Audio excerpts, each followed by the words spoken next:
লিস্টেনবার্গের শাসকের হাত ধরে যাত্রা শুরু হয় আর 1712 সালে রাজপরিবার লিস্টেনস্টাইন নাম ধারণ করে দেশের শিকড় গেড়ে বসে। কিন্তু তখনও এই দেশটি স্বাধীনতা অর্জন করতে পারেনি।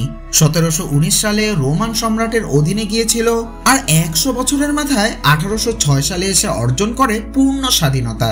এরপর থেকে একের পর এক রাজা দেশ পরিচালনা করেছেন সুন্দর, সুশৃঙ্খল ও শান্তভাবে। বিশ্বের অনেক দেশে সেনাবাহিনী থাকলেও লিস্টেনস্টাইনের নেই কোনো সামরিক বাহিনী। অর্থনৈতিক চাপ, স্থিতিশীল ভূ রাজনৈতিক অবস্থান এবং সুইজারল্যান্ডের সহযোগিতায় 1868 সালেই তারা সেনাবাহিনী বাতিল করে দেয়। এখন দেশটির নিরাপত্তা রক্ষার দায়িত্ব কেবল একটি ছোট্ট পুলিশ বাহিনীর হাতে।